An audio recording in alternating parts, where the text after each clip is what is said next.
Agora nós vamos falar aqui na nossa casa, presta atenção, de algo muito importante para a sua vida. Como é que está o sentido da sua vida?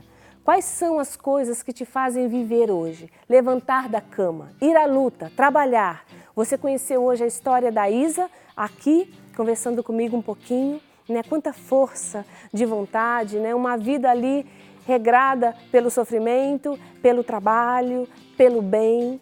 Como é que as pessoas conseguem isso? Que sentido é esse? Qual é o propósito disso tudo? Nós vamos receber agora aqui no Mulher.com o Dr. José Carlos Vitor Gomes. Ele é logoterapeuta e vai conversar conosco um pouquinho sobre esse propósito que a nossa vida precisa ter. Doutor, seja bem-vindo. Seja bem-vindo. Pode sentar aqui. Eu não sei se é doutor que eu falo, é logoterapeuta. Não. José Carlos. José Carlos, logoterapeuta. Tudo bom? Tudo bom.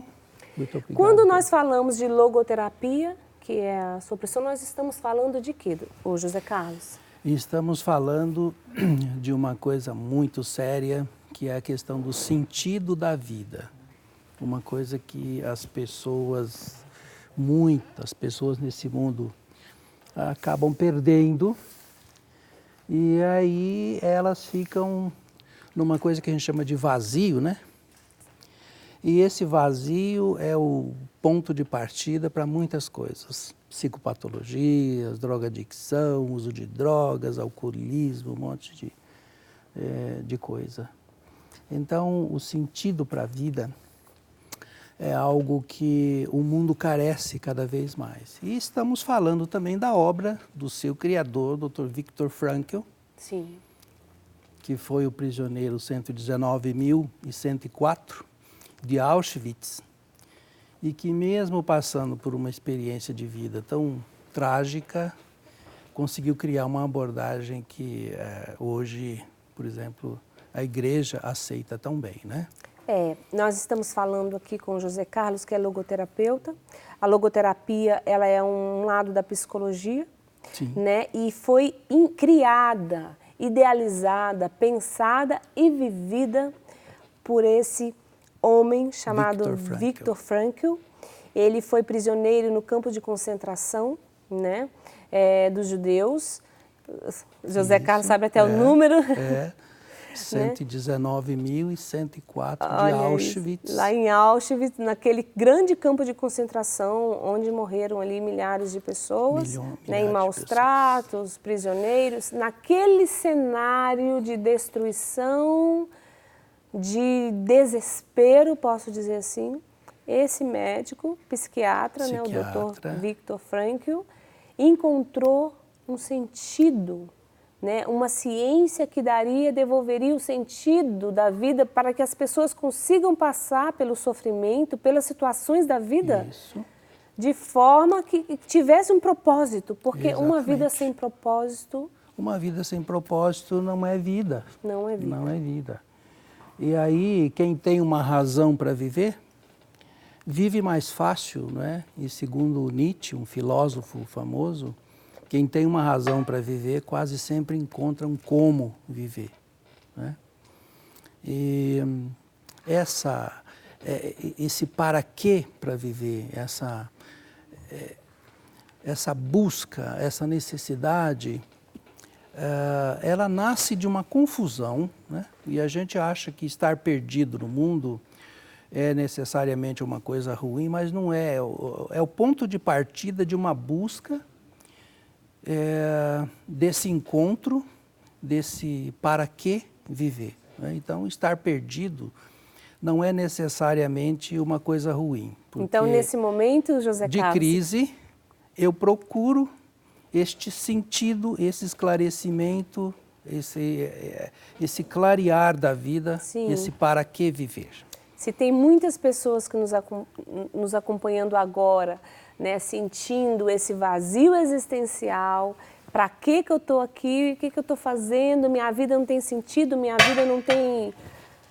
O que está acontecendo? Então, é uma coisa boa, calma, é nesse momento que você vai achar o caminho, é isso que você está falando? Exatamente, porque tudo que acontece na vida da gente é sempre para o nosso bem.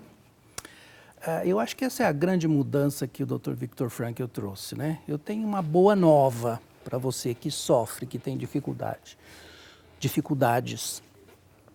Tudo que acontece na nossa vida é sempre para o nosso bem. Às vezes uma coisa é aparentemente uma coisa ruim, é porque a gente não percebe, mas logo depois aparece um sentido, né? As coisas se revelam com o tempo e elas se esclarecem para que a gente se encontre. Quando a gente fala de uma vida com propósito, José Carlos, nós estamos falando de uma vida de uma pessoa que sentou e falou assim, não, meu propósito de vida é me tornar um chefe de cozinha famoso, sim, mundialmente falando. Nós estamos falando de coisas assim concretas? Também. Nós estamos falando de vocação, né? De se sentir chamado para alguma coisa. Cada pessoa tem um lugar no mundo e ela precisa descobrir que lugar é esse. Inclusive as pessoas humanas nos relacionamentos, né? Do lado de cada um de nós existe um lugar vazio à espera de alguém que chega para preencher esse lugar que é reservado exclusivamente para alguém que é único no mundo e que não tem ninguém igual e ninguém que possa substituir, não é? Então, tudo tem um lugar, tem um para quê. Se eu estou só, é porque esse lugar ainda não foi preenchido. A solidão, agora, eu fiquei sabendo agora recentemente que na Inglaterra foi criado um ministério da solidão, né? Porque existia tanta gente sozinha naquelas cidades com muitas pessoas de bastante idade, que eles encontravam pessoas com depressão há semanas nos apartamentos, nas casas, alguns morriam, etc. Foi criado um ministério para cuidar dessa coisa que é a solidão, né? Olha só. O mundo está muito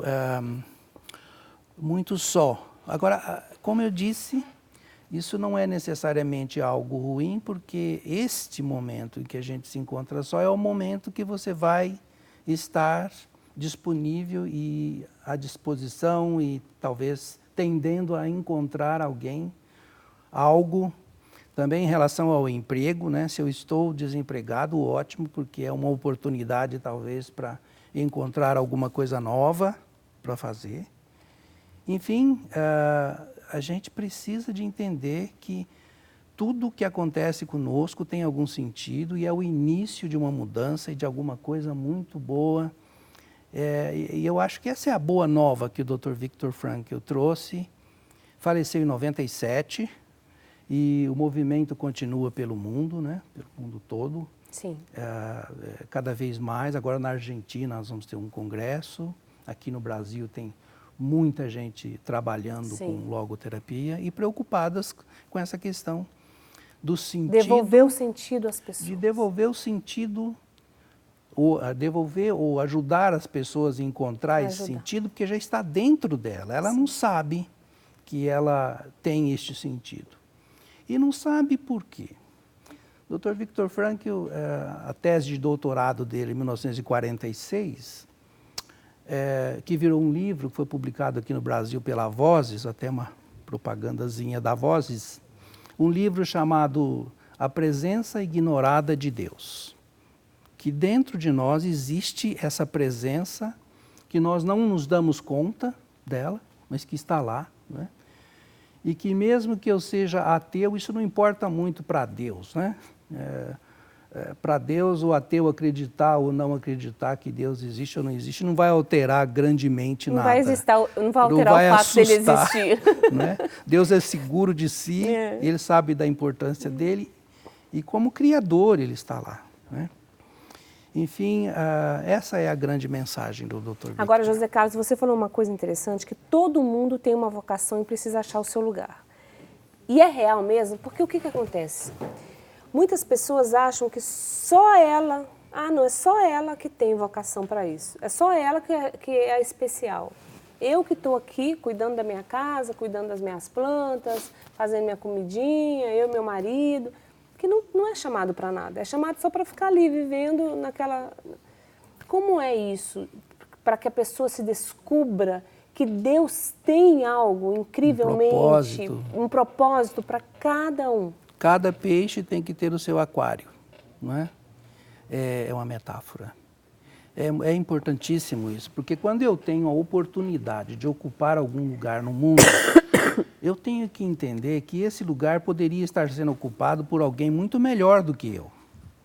Então, a minha necessidade, por exemplo, nós temos tantos casos de corrupção, de pessoas que, enfim, a gente vê a história aí, né, acontecendo na mídia.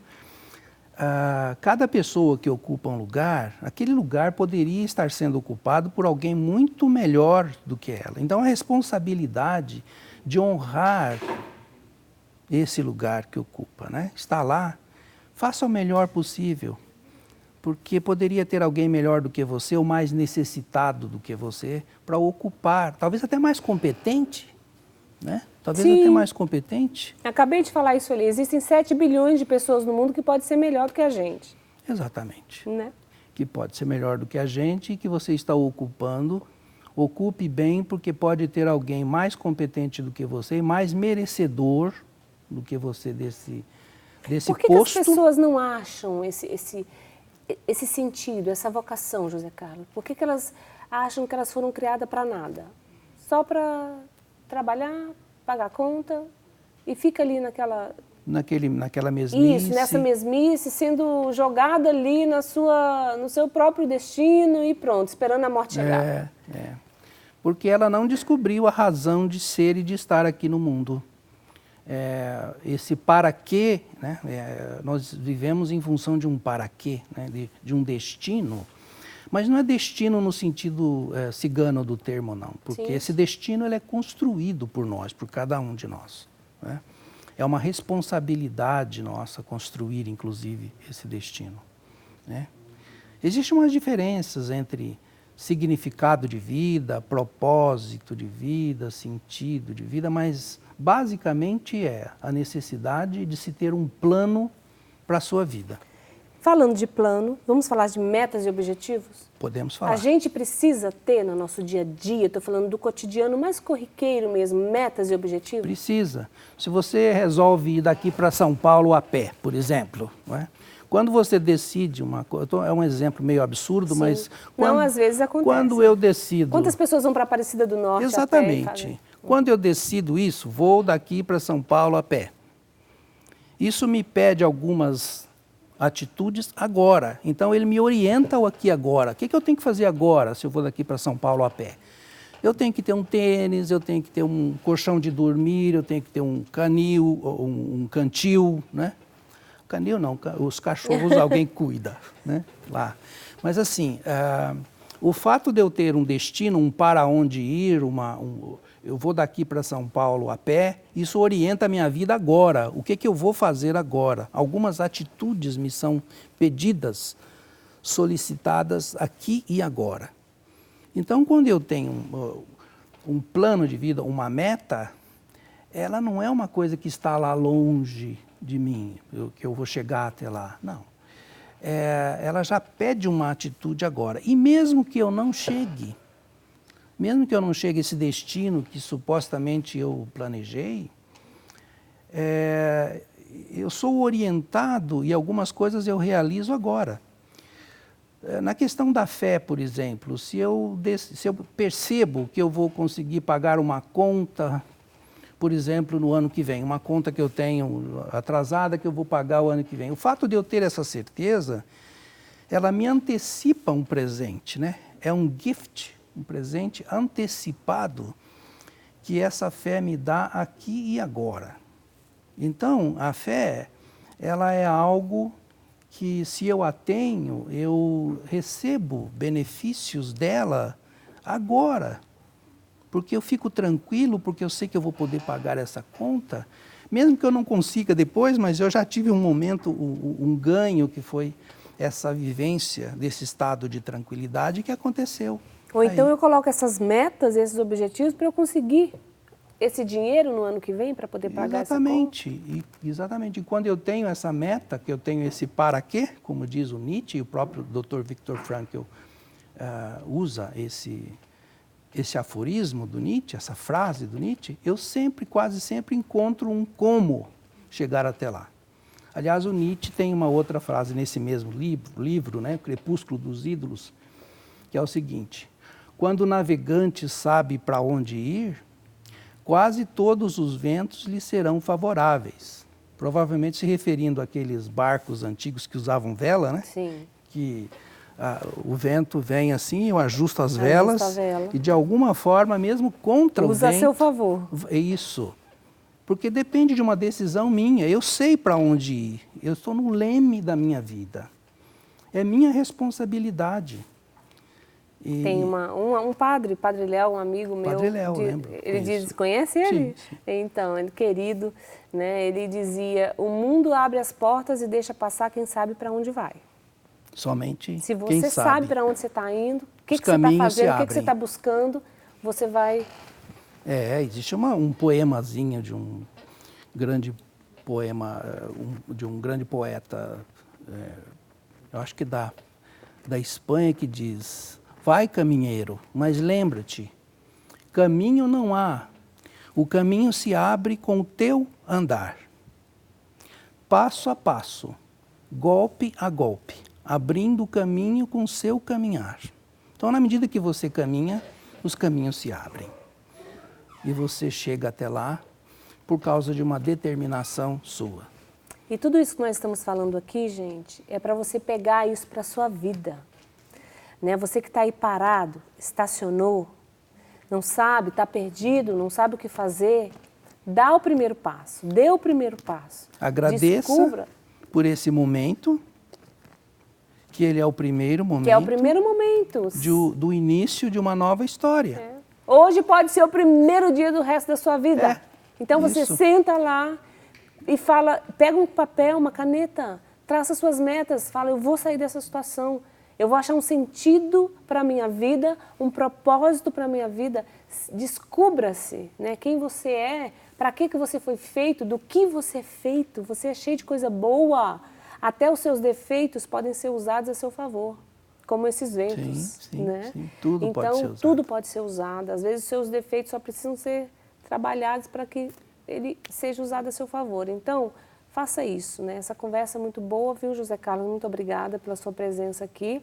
Nós queremos que você ache o sentido da sua vida, né? Que você encontre o propósito para a sua vida e que você siga. Qual que é o seu conselho final, José Carlos, para a gente aí? Isso. Tudo o que acontece na sua vida, na minha vida, nas nossas vidas, é sempre para o bem e é o que de melhor poderia acontecer nas nossas vidas, aqui e agora, como um ponto de partida para um sentido, para uma coisa nova, para algo que está para se realizar. Então, logoterapia é esperança, é fé na vida. É isso mesmo. Ok? Ótimo. Muito obrigada, viu, José Carlos, pela sua presença.